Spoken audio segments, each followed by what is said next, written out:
Hello and welcome back to Helldivers 2. So today we have a new Warbond review. Unexpected, but also completely expected because we were told about it ahead of time. This is the Halo crossover Warbond. It's the first Legendary Warbond, which, if the Killzone stuff had been done in this manner, it'd be the second, but that all the Killzone stuff's getting reworked to be a Warbond apparently. But so for now, this is the first. So as we call it, the Halo crossover, or the Obedient Democracy Support Troopers Warbond, which features ODST stuff. So, without further ado, let's get into what this Warbond entails. It costs 1,500 super credits, so this is 50% more expensive than standard. Keep that in mind. It's... I will say off the bat, you're more or less kind of paying for the novelty of Halo stuff over getting, like, super new OP gear. There's no there's no booster, which is to be expected. I wouldn't expect a Legendary Warbond to add something like a booster. But our armor, the first armor you see here, is the A9 Helljumper. It's medium armor with the feet first perk, which reduces noise made by moving by 50%, increases POI identification range by 30%, and immunity to leg injuries. And then there's the A5 Recon, which is also medium and has the exact same effect. The effect feels more like it was done to serve as a tie-in as opposed to being a good boost to you. Because leg damage, I say this about every piece of armor that boosts a chance to negate or flat out negates limb damage of some sort. It is inherently niche and only works in certain circumstances, and if you're being wounded to the point where you're sustaining wounds, you should probably just be healing anyways.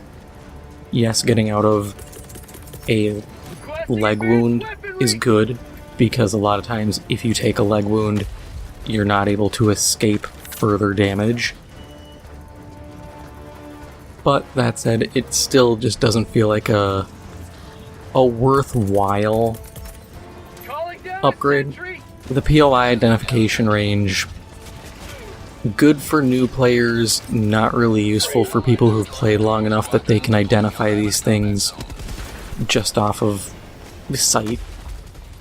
It gets pretty easy to figure out what things are, so to have that tied to your armor is a little bit of a bummer.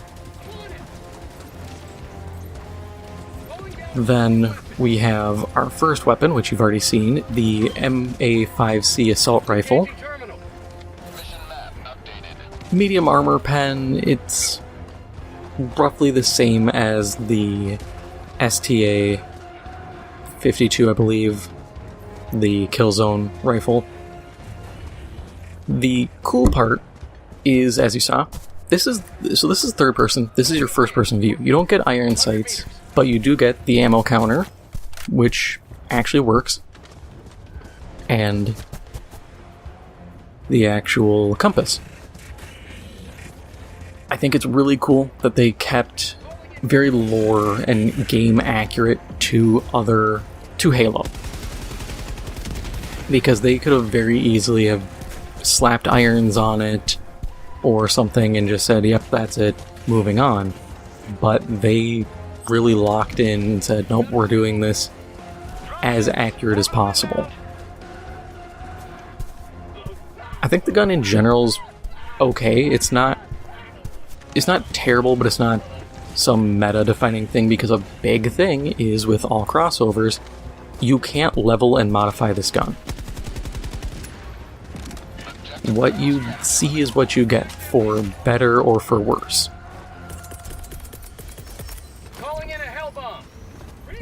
That said, I still think it's not a bad one. If you've already leveled all the guns you've wanted to level, I think this is a fun one to play with.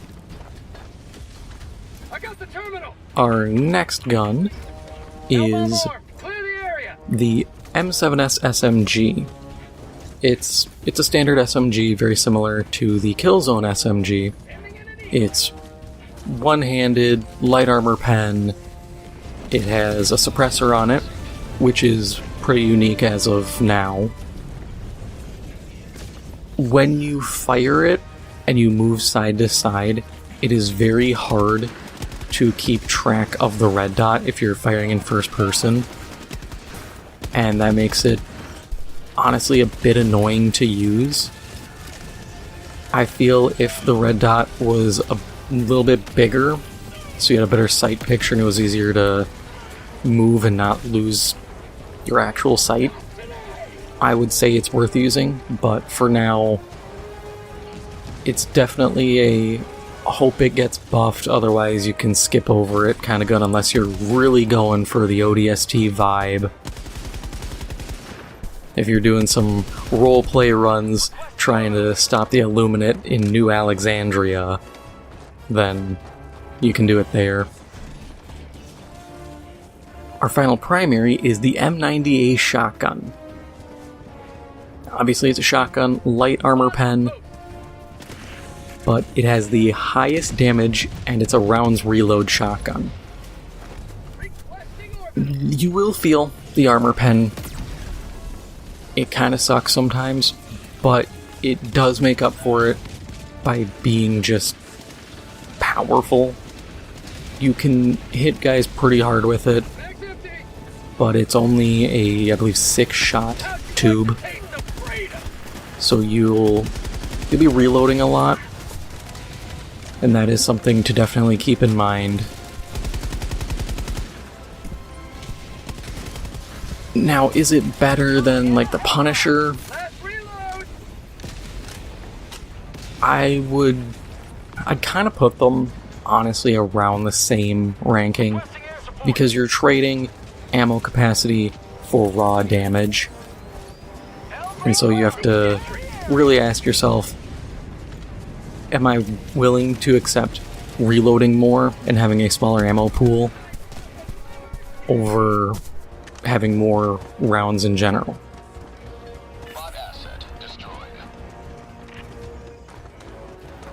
It's a bit of a hit and miss kind of situation. You could go either way.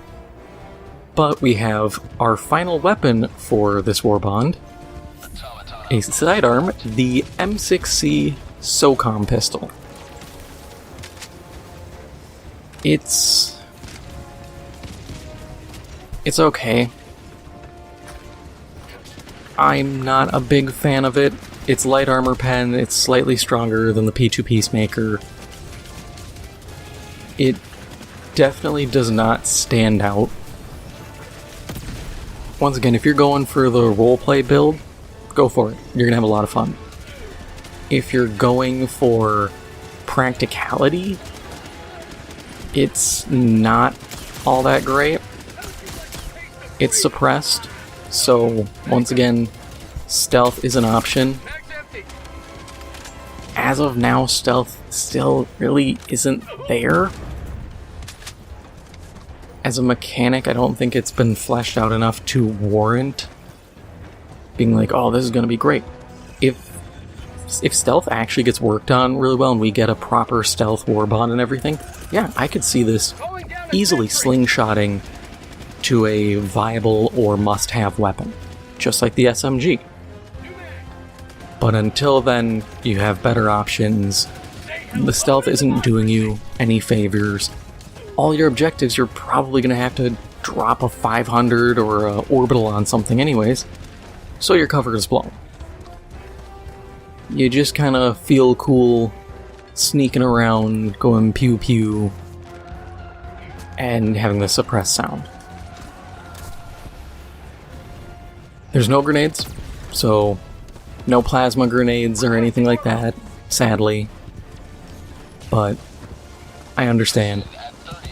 The last thing this Warbond has is just vehicle skins, mean green. It looks like it's supposed to be Master Chief's armor green. I think it's a little too olive drab. I haven't played Halo in a long time, but I don't remember Master Chief's armor in like Halo 3 being so dull. I know Halo 1 it was very vibrant green, but it feels like it's missing a little bit. Calling in reinforcements. As a skin, it's okay. I'm not exactly feeling the Halo vibes off of it.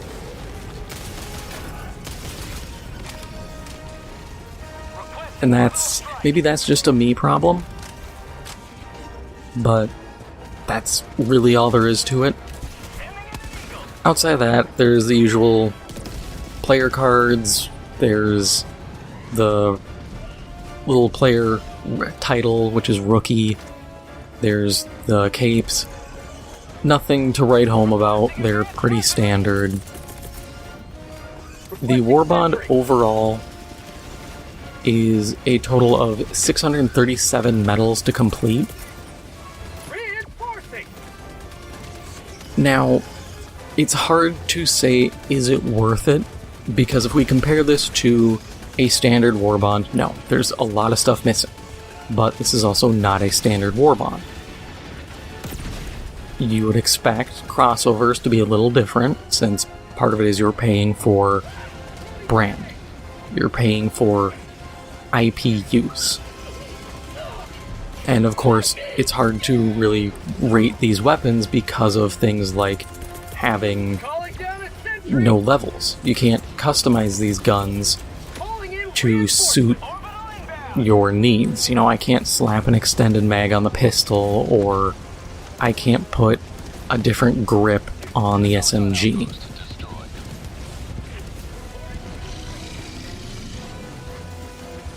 Is it better than the Killzone stuff? I'm ignoring price. Like I said, eventually we're supposed to get the Killzone stuff as a Warbond like this, and I will do an overview of that when that time comes.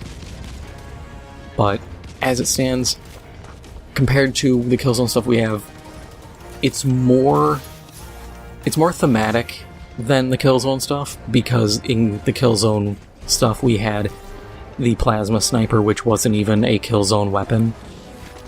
It's not in the Killzone games. They just had a filler. So in that we only got 2 guns as opposed to 4 in this.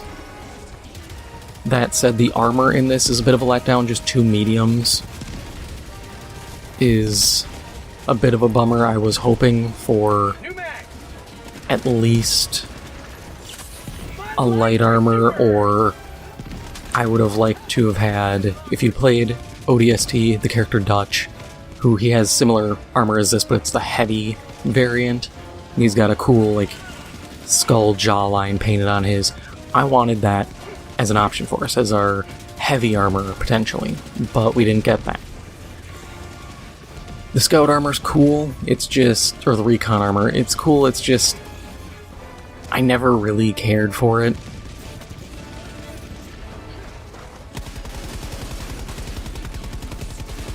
I do think for me a bit of why I like this one is the nostalgia of Halo. If you didn't grow up playing Halo 1, 2, 3, ODST, Reach, this probably isn't as big a deal to you,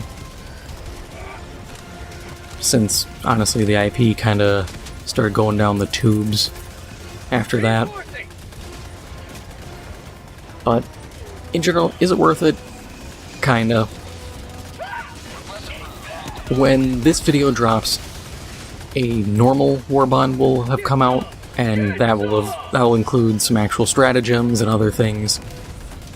And that's something you should take into consideration. If you need stratagems, you know, you're a new player, maybe you don't pick this up immediately.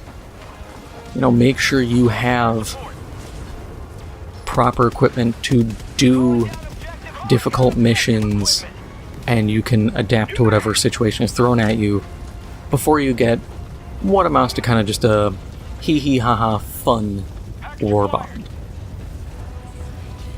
It doesn't really expand your capabilities, it's just an option. But that's really all I have to say regarding this warbond. I hope this has helped you kind of maybe make a decision on whether you want to pick this up now or later. This is, to my understanding, there's no time limit on it, so don't feel like you're pressured to get it today. You know, wait maybe 2-3 months down the line, you're like, oh yeah, I have nothing to work on, I'll grab this.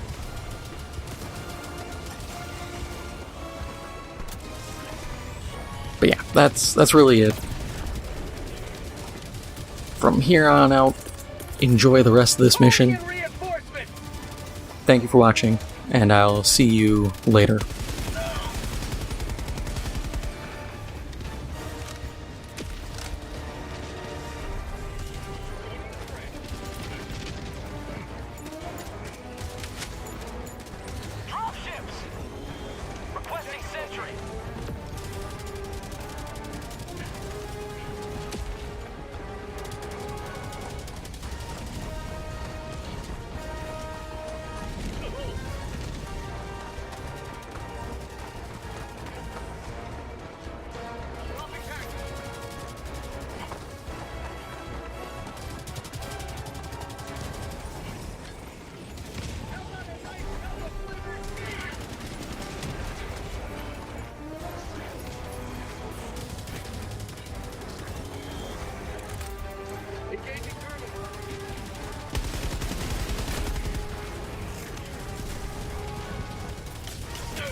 Empty! In an eagle!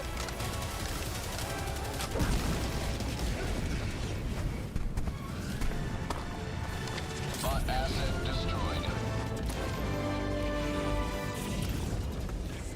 Tagging map. Southeast, 300 meters. Requesting air support!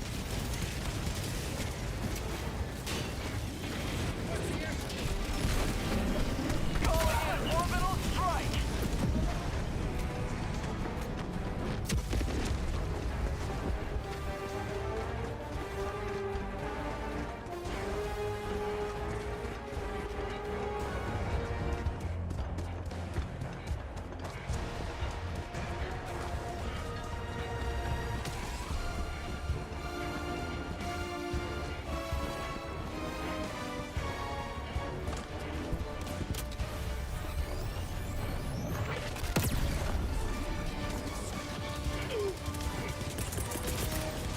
Calling down a sentry!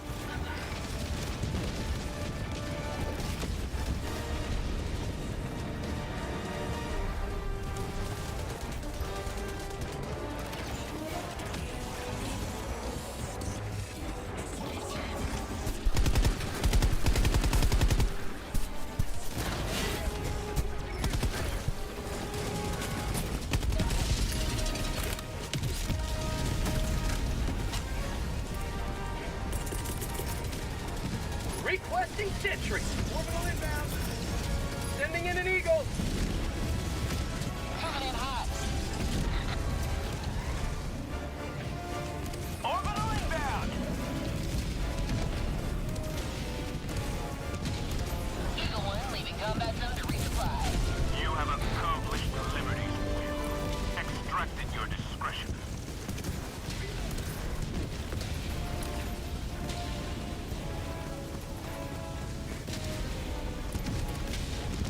Dropping a pin. Southwest, 200 meters. Warning, you are in range of enemy artillery.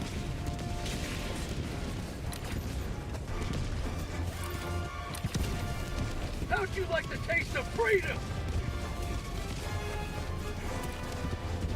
Requesting orbital. Warning, you are in range of enemy artillery. How about a nice cup of liberty?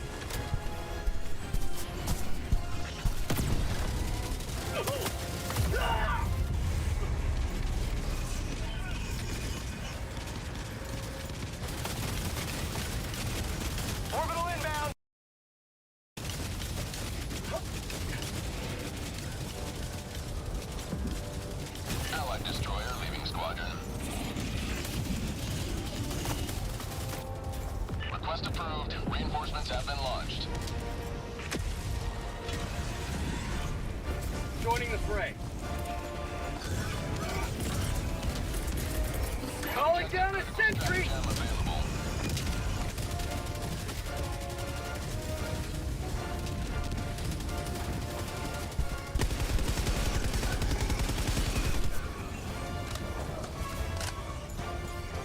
That's called democracy!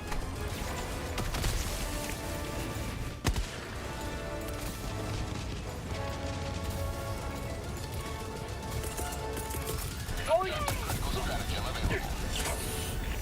Objective critical stratagem no longer available.